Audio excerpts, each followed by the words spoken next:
Okay.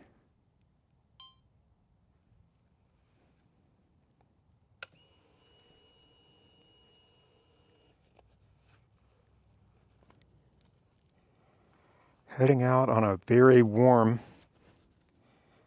Monday afternoon.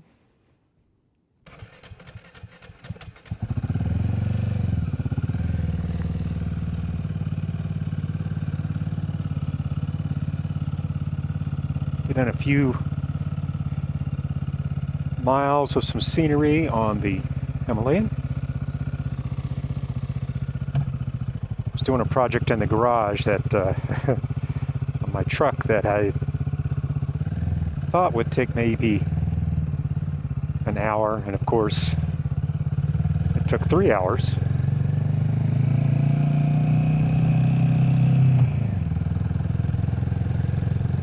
More user error than any kind of problems with the truck. I was draining and filling my transmission.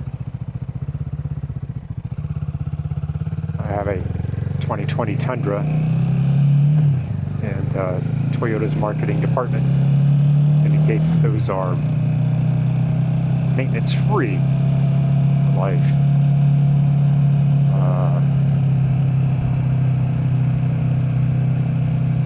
But of course, all the Toyota experts will tell you that's hocus pocus, and recommend a drain and fill every 60,000 miles or 6 years, whichever comes first. And my truck is low mileage, but will be 6 years old in a month.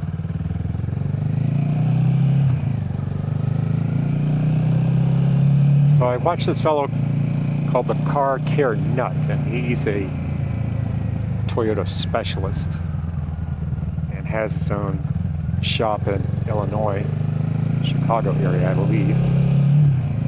And he's just absolutely fantastic.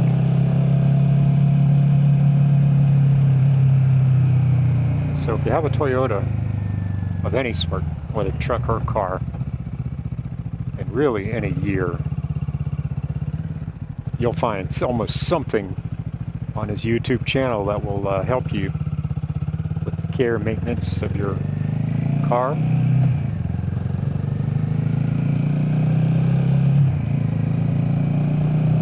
So anyway, followed his recommendations and watched his video on how to go about this. The transmission probably holds, I don't know, 12 quarts. And he doesn't recommend draining all of it. He recommends opening up the drain fill, letting that drain out, measuring that, replacing that volume plus another half quart, and then using the overflow pipe and plug to drain out any excess. And that's exactly what I did. I drained out a little under 4 quarts, put it 4 quarts back in, opened up the drain fill. Once the transmission had gotten up to operating temperature, and about 1/4 of a quart came out. So yeah, worked out really well. He recommends using the factory WS transmission fluid, which I did, and replaced the washers and O-ring for the system. And my hang-up was that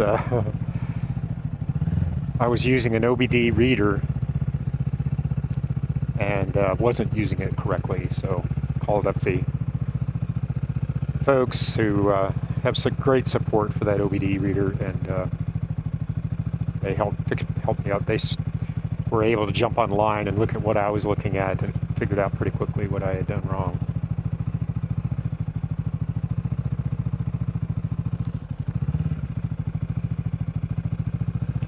So anyway, that's what held me up.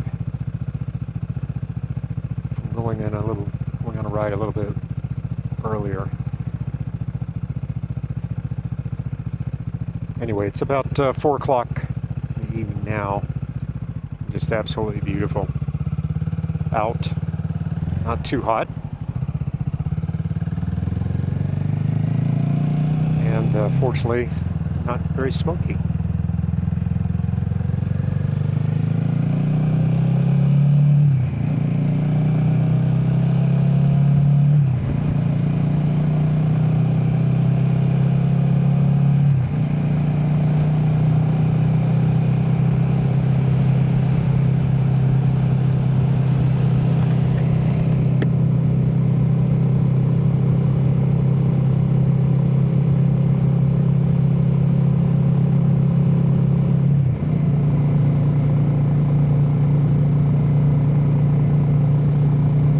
So I'll try to get out of Bend before rush hour gets too busy.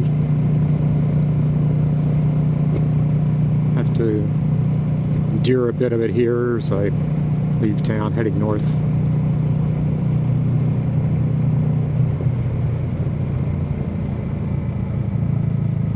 But it won't be long. We'll be north of the city and out of traffic.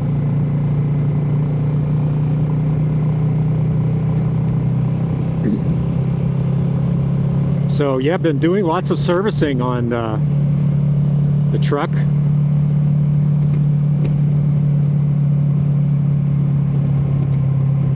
It's a 2020 Tundra TRD Pro in that beautiful army green color. And when I was still working, I was using it for commuting quite a bit. But that has really slowed down now. The mileage has really slowed down since I retired. And of course I ride bikes whenever I can. And so the truck's been sitting quite a bit. 22,000 miles on it. And just been trouble-free.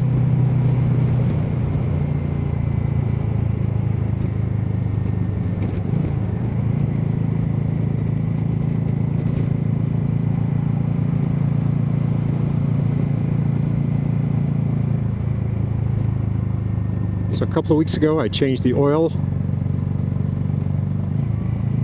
and then a week or so ago I drained the radiator and the engine block, refilled with fresh pink stuff.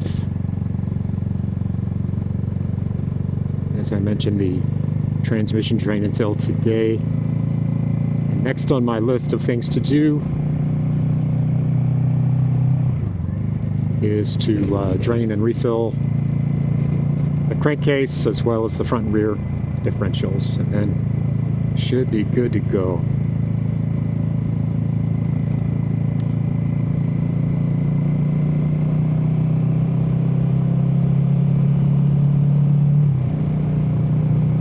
Then I've been working on bikes. I just got my ECU back for the Triumph T120.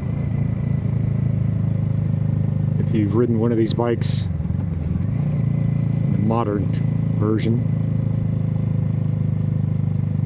Euro 5 or Euro 5 Plus, one of the common complaints with those bikes is that the around town fueling is somewhat abrupt and is described as snatchy.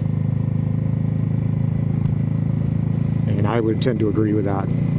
I found that I could override it a bit by putting it in rain mode and turning off the traction control.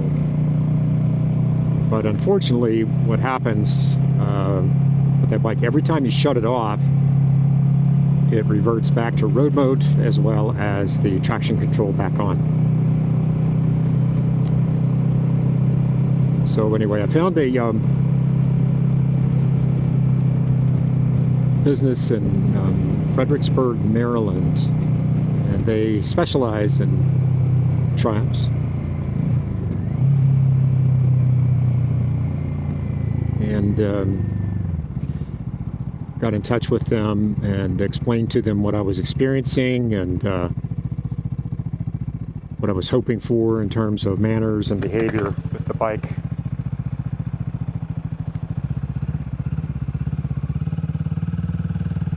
They said no trouble, they do it quite often, and that's one of the more common interventions that they do for the T120.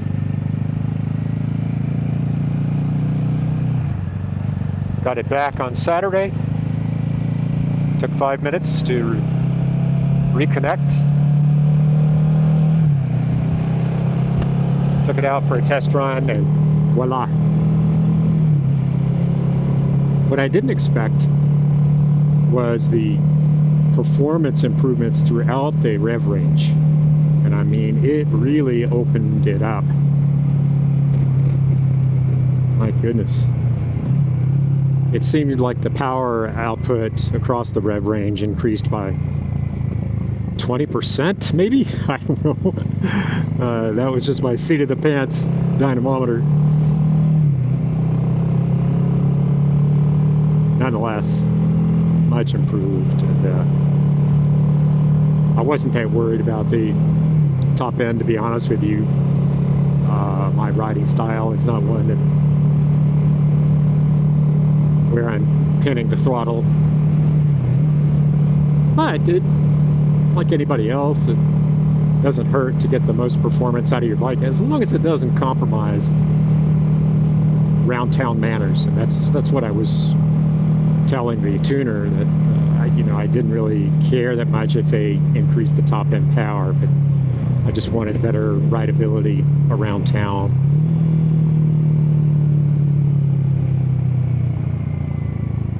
Especially on a bike like that. It's not a track bike, not a sport bike.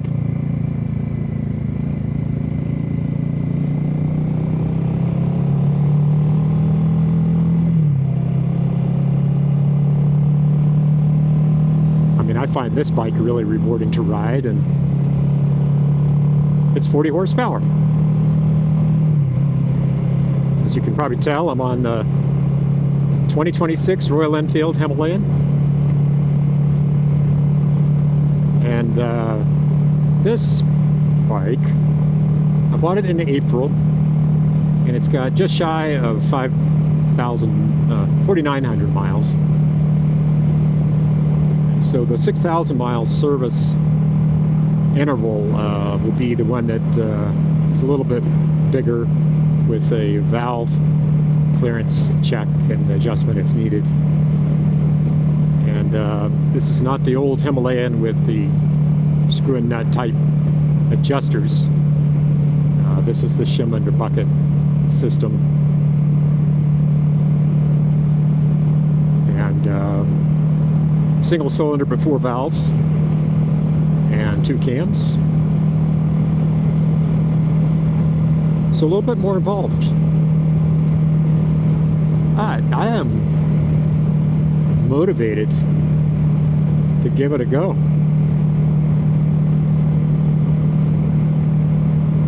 So I've gotten the tools to accomplish the task. There's a special tool for locking the cams in place once you get them at top dead center. And then there's a crank locking tool that goes into the bottom of the engine that holds the crank in place so the engine won't move accidentally.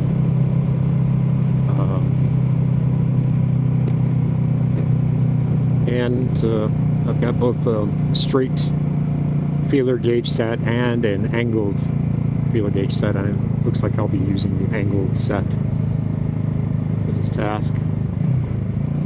And then I found on, I don't know if it was on Amazon or on eBay, a shim set that has that's appropriate diameter and has 3 thicknesses of each of the common sizes.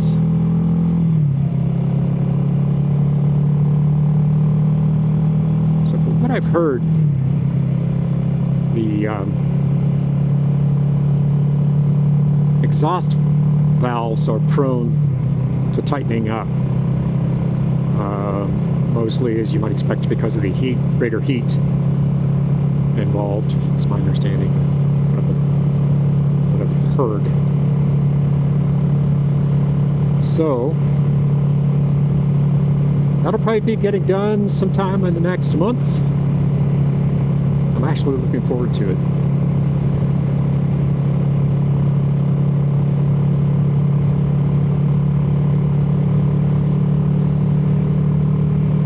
Yeah, we're on Highway 20 here, heading north out of Bend. And, I'll run up the highway here just a bit and then turn off this onto a bit more of a country road. If you're familiar with Bend, you know that we don't have any interstates, state highways close to us. The closest is, well, almost equidistant between I-5 to the west, which runs north-south along the Willamette Valley from the California border up through Portland and then to Washington. And then to the north of us, running east-west, is Interstate 84, which runs along the Columbia River that separates Oregon from Washington. So we have two sort of busy highways. This is one of them, Highway 20, which connects, runs from Newport, Oregon on the coast, and runs east through Ontario, Oregon, on the Idaho border. As you may know, Highway 20 is really the longest continuous highway in the U.S., which ultimately terminates in Boston.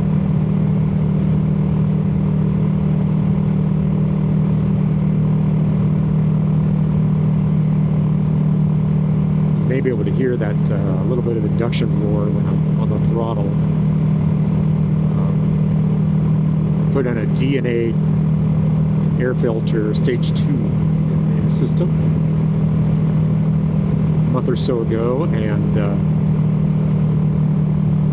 it does give that little bit of induction roar that I like. Some people don't like it. And then on the exhaust end of things, I did a cat delete, but left this stock header and stock exhaust can on. And I have found that it's just right for me. The stock setup was fine, but a bit quiet for my taste, and a little bit tinny, if I can be honest. So this has given it a little bit more thumpy bass in that single engine or single cylinder pipe that you get from all single cylinder bikes. I just gave it a little bit more bass thump, and then with the induction roar, the engine just sounds just right to me.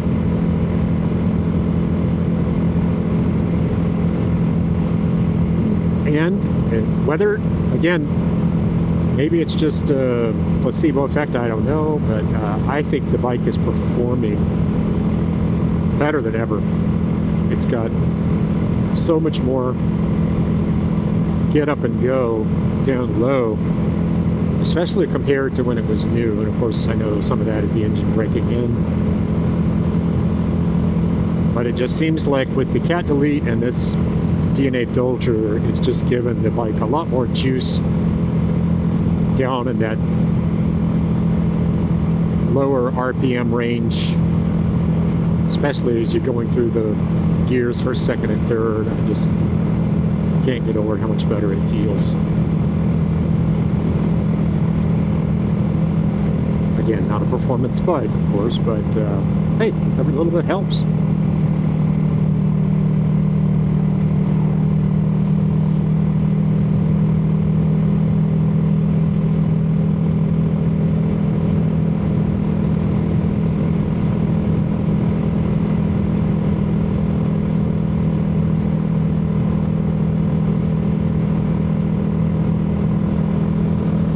hazy today, a little cloudy, and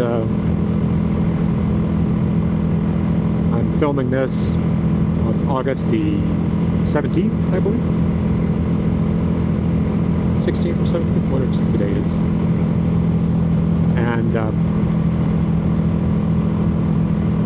if you've been keeping up with any news of the Northwest, just the entire Northwest has been on fire now for the better part of a month. So, kind of get used to it. To be honest with you, I didn't really smell it today. I'm sure it's in the air, but I guess I've just gotten accustomed to it.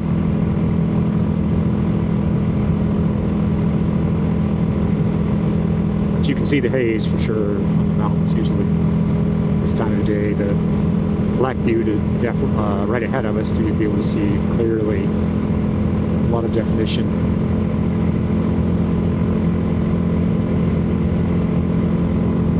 So yeah, not that much traffic today. I'm kind of riding on my own here. It's awesome.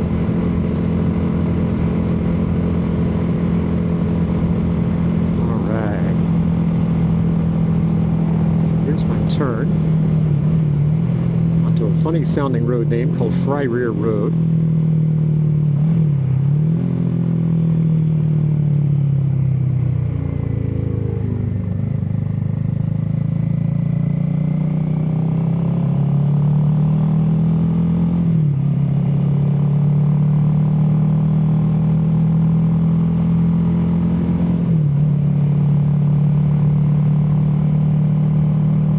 Just a fun little road. Speed limit, I think, is 45. No, my Garmin says speed limit's 55. Which I think is pretty generous for a road with this many driveways.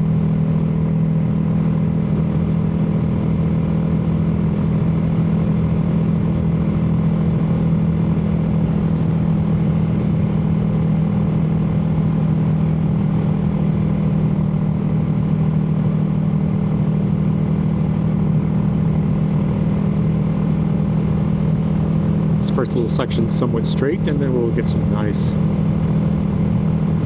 series of curves and some elevation change. So I think today my plan is going to be to ride out sort of paralleling Highway 20 going toward Sisters, and then take a couple of roads that will journey alongside Highway 20, but try to stay off of it as much as we can. Enjoy some quieter country scenery.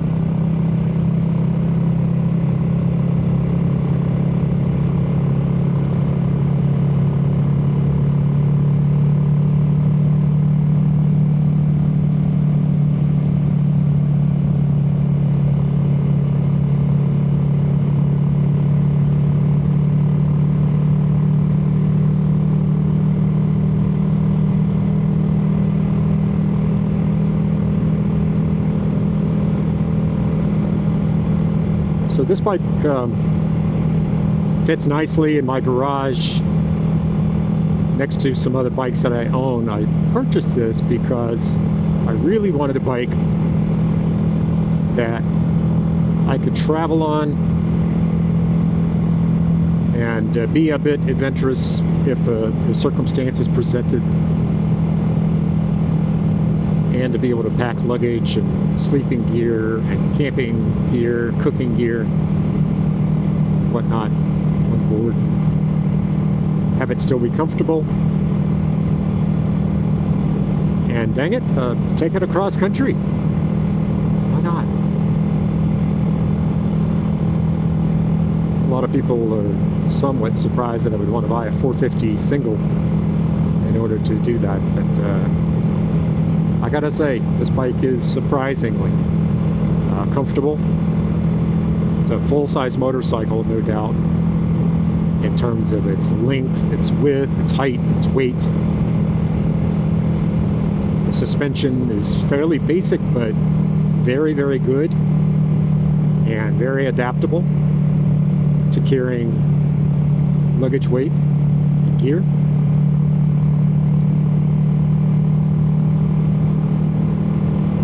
It's got reasonable weather protection with the screen that I put on and this little wind deflector to minimize buffeting. I added cruise control and I added heated grips to make it a bit more amenable to long distance travel. Love this little set of curves here. The only problem is sometimes there's gravel right here in this curve, but it looks clear today.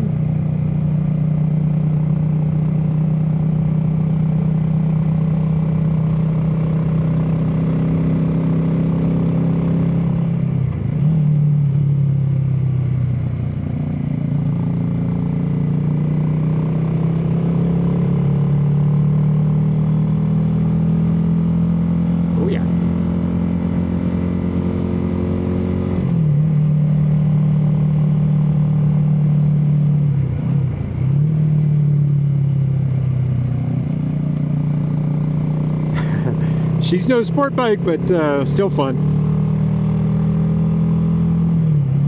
21-inch front wheel is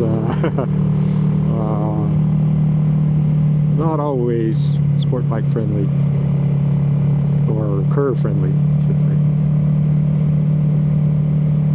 You just have to be a bit more cognizant of it and adjust the riding style to that.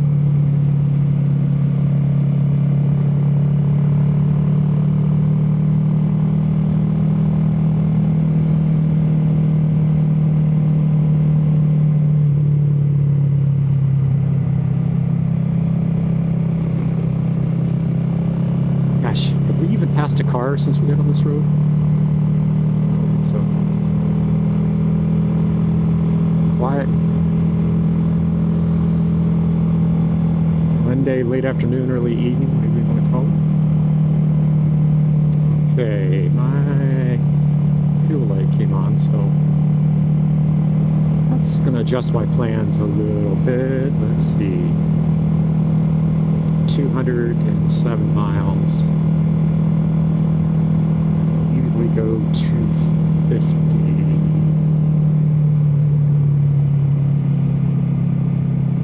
I think I'll take a little bit of a shortcut, go into Sisters and get some fuel, and then double back to my original route. So this is Highway 126 that connects Redmond to Sisters, and it's also a 55-mile-an-hour speed limit. And rush hour can be busy.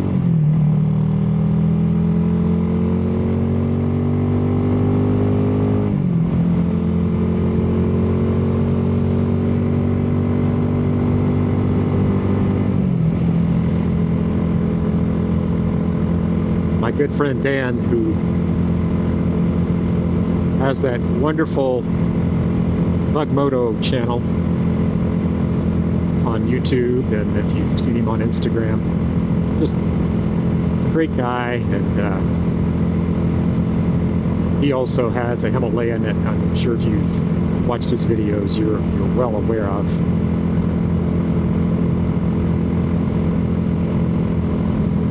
And one of his videos, when he was talking about the benefits or the things that he likes about the Royal Enfield Himalayan 450 is the engine, and he just says, rev the tits out of it. It's it's so good when you do that. And he said something like, you bought the engine or you paid for the engine, so use it, you know. And he's exactly right. He said this little engine is eager, it wants to be revved, revs freely.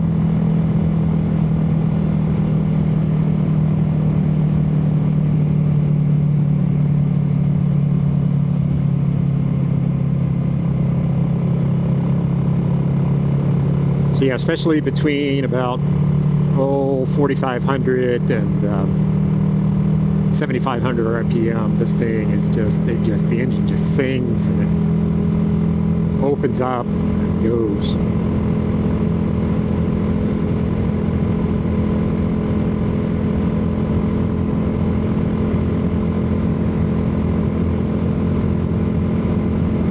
So yeah, here we are cruising at 65, and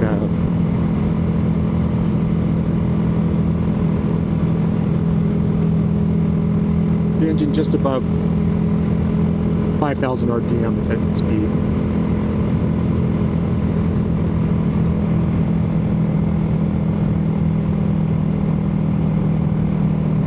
All right.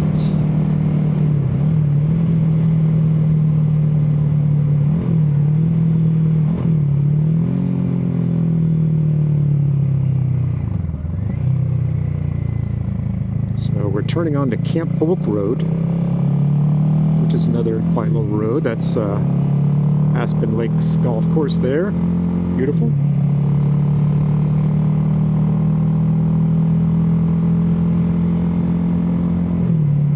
Not many players out.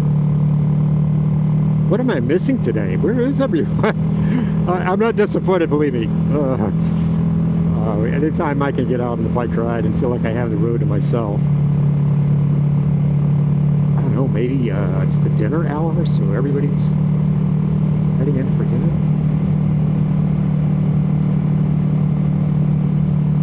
Hello, Popo. Give me a wave. Glad I wasn't going too fast.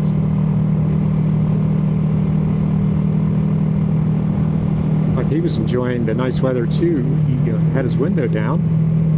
RML.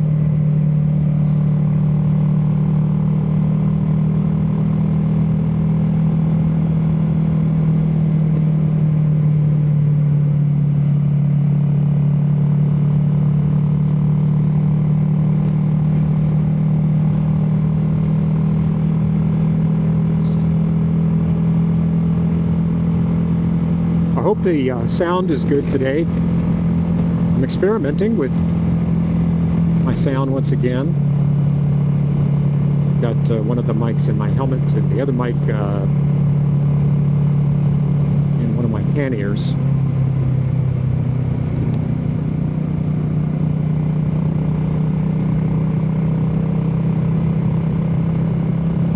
I'm sure there's a way to edit the sound a bit to quiet it down a little bit if there's too much engine noise or not enough. Adjust it upward.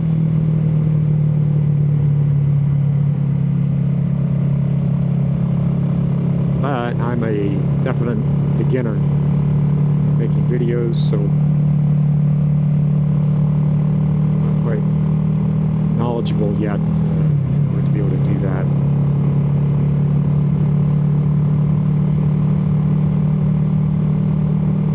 But I'm motivated to learn, so I'm going to give it a go.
Just a beautiful little stretch of road.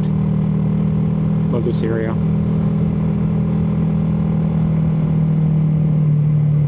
Camp Polk.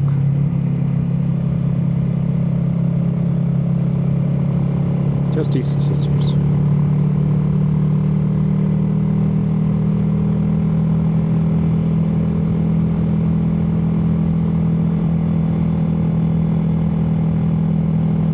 Okay, it says my range is 45 miles. Do I chance it? I think I chance it.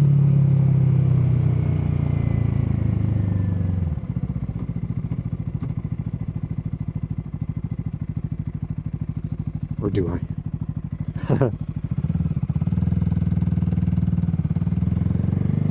No, I think I'll go on and get fuel.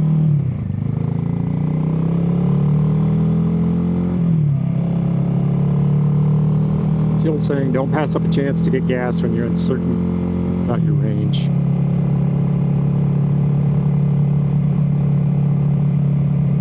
It's not that far out of my way, so yeah.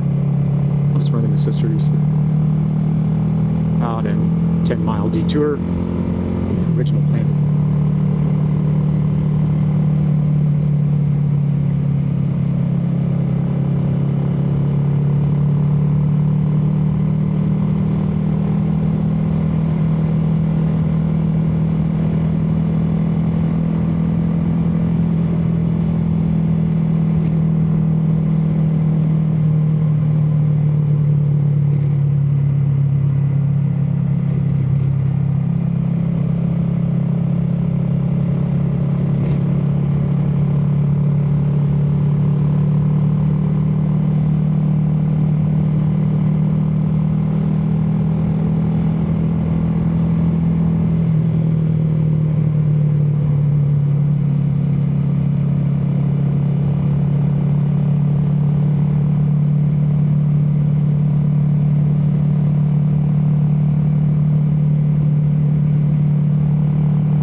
Community of Sisters is a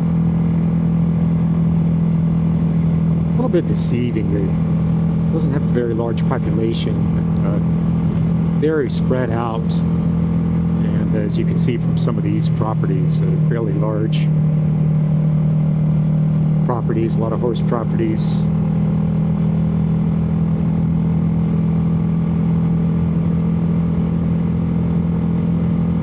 So these folks who live here, their address is also Sisters. And whether they're counted in the population, I don't know.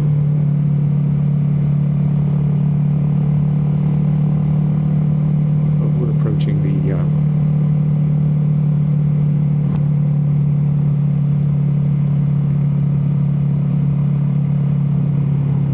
actual Sisters area here.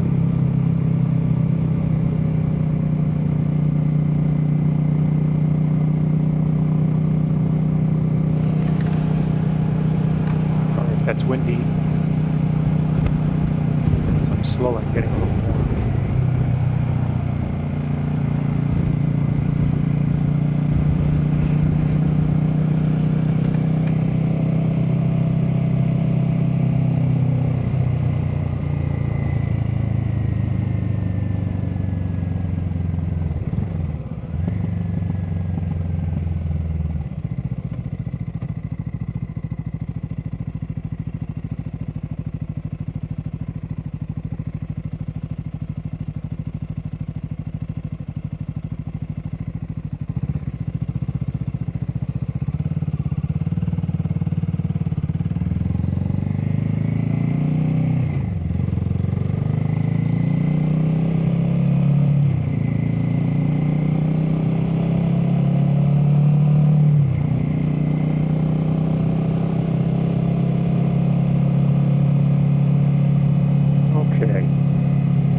I will stop and get some fuel and start recording again after I have filled up.